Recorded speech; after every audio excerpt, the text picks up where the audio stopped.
Imagine growing up believing your family, your religion, and your nation were all fighting for justice, only to realize that they would rather see you dead than question their power. The son of Hamas isn't just telling a story. He's exposing the system that betrayed him. And once you hear what he lived through, you'll never see this conflict the same way again. Let's go back to when you were 13. I want to pick up the thread of that story. Okay, so you're seeing all this catastrophe, this chaos that you described that redounds to the benefit of the con men who are running the show, for example, and that is there to delegitimize Israel and the United States, and to redound to the credit, let's say, of the Iranians operating in the background. You're seeing all the consequences of this firsthand. You decide that for a variety of complicated reasons, you decide that you're going to face your fear of death. You have this graveyard next. You're going there to investigate and to experiment. What was the consequence of doing that for you? And then how does that tie in with your transformation of worldview over time? When I was very young, and this is stuff I don't like to talk about because I choose not to be a victim. And also I don't like to become vulnerable because people think that you are weak. Stuff that I don't have to talk about, but I think there is no way around it. Because many people ask, what motivates you and where are you coming from? When I was very, very young, I was raped in a culture that would kill the rapist, but also they would kill the rape victim. So let's just pause there for a second and just imagine being raped as a child and knowing that even though you did nothing wrong, something was forced upon you, that you get a death sentence. The fear. This is how brutal people are created when they're exposed to this. The son of Hamas is a major exception. So I never told anybody about that story. I never got any support. And how old were you? I was 5 or 6 years old when that happened. Now, I had to heal on my own, and it was a hell of a journey in a society that did not have mercy, that they preferred that I would disappear so I don't bring shame on them. Right. And I witnessed so many women being killed after being raped, that the father would prefer to kill his daughter to bury the shame with her, not to have to face the society that his daughter was raped. What type of mentality is this? What type of religion is this? And this is not just a culture. Okay. Does it reflect on his inability to protect her? Is that the source of the shame? It's his status. It's his status. It's the father of, he could not protect his daughter. Yeah. And now maybe the daughter is pregnant. This was before abortion, etc. Okay, the daughter is pregnant. What is he going to do with the child? No, he prefers to kill the daughter. He does not want to go even to the degree that his grandchild is a result of a rape incident. So, and from the 7th century in Islam or in Arabia, they killed infants. So when I say sacrificing children, this is not coincidental. It's rooted in that culture. So for me, it was unjust that I had to actually carry the burden instead of getting the support from the family, from the society, like at least to come and say, who did it? Today I'm 45 years old, I'm a very strong man. I can confront the whole universe if necessary. And up to now, none of them asked the question, who did it? And by the way, I had the power to kill the predator down the road. He's probably living in a nightmare. Why I didn't actually harm him? Because later on, I got lots of power, even when I was back in the territory, but I chose not to. Instead of going after the rapist, I went after the belief system. And this is where I need to create the change. I see. So what's so-called Islam, and I know this is very sensitive topic.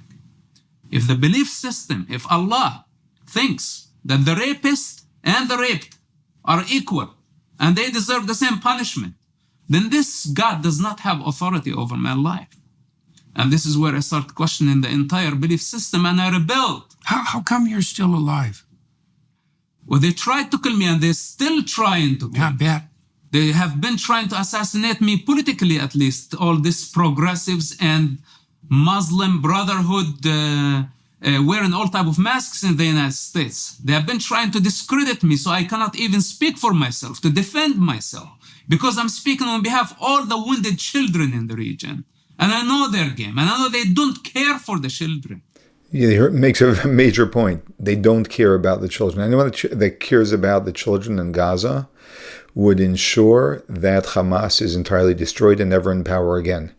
Their behavior of shooting rockets at Israel for years and years and years has caused more death than anything else, and Israel has nothing else that they can do other than to do what they're doing now. And that ends up being causing tremendous loss of life. All of the people who are on the streets yelling and screaming and trying to discredit someone like the son of Hamas are part of the problem. Instead, my father sacrificed me. He said, this is not my son, and I don't know him. If you want to kill him, his blood is allowed. So when you have to choose between a hypothetical God that does not even exist and the future of children or your own child, well, we have a fundamental problem here. Then you come posing to tell the rest of the universe that Islam is a religion of peace. Well, no, we have a big problem here. We have to talk about it. And when I start talking about this, I got canceled. Yeah, I bet you got canceled. So, and now I'm labeled Islamophobe. What Islamophobe? I'm confronting this thing and I'm willing to die in its pursuit because there is no other way. Only the truth can set people free. Only the truth. The same thing with Palestine. It totally depends on the destruction of Israel in order for us to see what Palestine is. And the manifestation of Palestine requires the destruction of Israel. Same thing with the Islamic State. It requires the destruction of civilization, all civilizations combined, in order to achieve this global state called Khilafah. But we don't know how it is going to look like then. So we have first to die for them to live, then they can prove themselves. If there is anything that defines madness, this is madness. But so you were hurt very badly when you were very young, and then you lived through the Intifada, and you were right beside the graveyard, and you decided that you're going to confront death relatively directly and overcome your fear of it. You were doing some religious experimentation really at the same time then. You said that you were testing out this hypothesis that there was torture in the grave. You did that alone because your friends wouldn't come along with you, which is like hardly surprising. So you said that you also decided with regards to being raped that the proper response to that wasn't to go after the person specifically who was responsible, but to go after something deeper than that, which was the belief system that gave rise to this problem. All right, so now you're 13. Are these ideas already in your imagination? Like when do you start sorting? When was it that you started sorting this out? Some of them were in the form of feelings, just a gut feeling. I did not have the means to express them, but I knew them. It was not coincidental that I could not tell my own father about this situation, but later on I knew that my punishment is death. So today I have the power to express myself. I didn't know everything at that time, but believe it or not, I felt it. That this society cannot be trusted. And this is why today when I stand and I tell the world, anyone who identifies as a Muslim, I consider them as a threat. I don't trust them. And people say, oh, you cannot generalize. This is like insane. What you say, no, it's not insane. Because if their belief system has sentenced me to death many times for crimes that I haven't committed, then you pause as a Muslim, you carry that identity. How am I supposed to feel towards you? It's like coming to a Jewish refugee during the Nazi era and say, I am a Nazi, come with me, I'm not gonna hurt you. No, you're taking the identity of a Nazi regime. And whether you are the bad cop or the good cop, it doesn't matter. You are serving the same establishment. And I'm tired of this moderate versus extremist. Every individual has the responsibility to know what they are identifying with. My individuality is above all religions and above all gods. I don't accept to just take a label for myself, not knowing what I'm getting myself involved into, because only my parents pushed that religious identity on me. And if I am at that level of consciousness, then how can I trust you with anything? I cannot trust you with my woman. I cannot trust you with my property. I cannot trust you with my money. I cannot trust you being even close to me. Because you don't qualify, you don't know your individuality. You are unpredictable. You can be friendly now, but 5 minutes later you can be a part of a crowd and you are going to show me your tusks. You might bite me. So then I have a problem.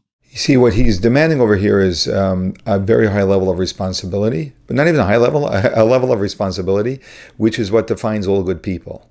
That they're not victims of their society. They don't just go along with, but they take responsibility for who they are and what they stand for. And therefore they know who they are. They know what their identity is.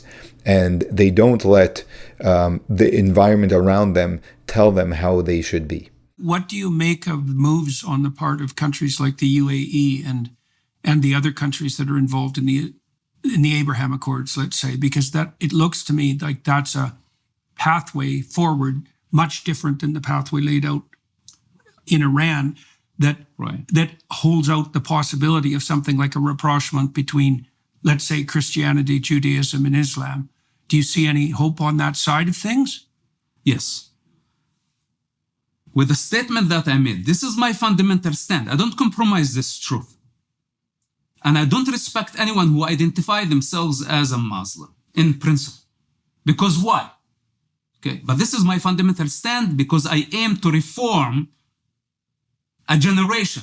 I need people to get out of their cave of delusion and think for themselves. Like, for example, I don't have a problem with the Sufis, and I don't have a problem actually with Muslims who don't pose as Muslims. They don't have to bring their religious identity as they are entitled to something. They want to intimidate me or maybe tempt me with something. Sincere, devotional people don't need a religious identity at all. And those exist in the Arab and the Muslim world. But also hypocrisy is the other side of the coin. I just did a seminar on the Gospels with some scholars, the same group that I walked through the story of Exodus with. We spent 20 hours going through the gospel accounts, and the biggest enemies of Christ are the religious hypocrites. That's the Pharisees in that story. And they're people who proclaim allegiance to God while acting in their own service, right? The deepest of all possible sins, right? To invert the moral order so that you serve yourself while claiming to serve what's properly put in the highest place, right? There's no shortage of religious hypocrisy, and I think it is the worst of all possible sins because it inverts the cosmic order, right? It makes everything good subservient to what it is that you want, and that can be, obviously that's a problem faced by any religious system because any religious system can become overrun with hypocrites. But that's really what you're pointing to, is the distinction between hypocrisy and... It says in the Gospels that you shouldn't let your left hand know what your right hand is doing. And what that really means is that it's something like practice your devotion in solitude and secrecy and don't trumpet it. Don't make a show of it. the activists in the West are exactly the same sort of people, right? They're wearing their morality on a stick. Look how good I am because I'm on the right side. Has nothing to do with them organizing their lives in any sense of the word. Right. All they have to do is proclaim allegiance to the victim, and they're on the top of the moral order. Regardless of who they have to crawl in bed with to manage that particular stunt, which is what we're seeing everywhere in the West at the moment, after October 7th, obviously. And all this moral decay, of course, there is in common. It's a human condition. This is why we're saying if we want to see the new man, if we want to integrate to a higher state of consciousness, then we need to drop this political correctness. What's the difference? It's the same thing. It's the same game. Yeah. I was born in that That's belief. why they end up on the same side. And I was born in that belief, like at least when it comes to me. I don't have the right to criticize my own belief system. And if I do, it becomes hateful speech. Who says this? This is my birthright to rebel and to criticize. This is what makes us superior to animals. Is once again the hypocrisy of people who on one hand say free speech, we're allowed to go into the streets and yell from the river to the sea, and at the same time are shutting down anyone that says anything which they disagree with. So they want to have it, on both sides. And it is very important, for people to be able to express their viewpoints, as long as it is not endangering other people. And the way that's done is when it's done respectfully in proper dialogue, which is exactly the way the son of Hamas actually dialogues.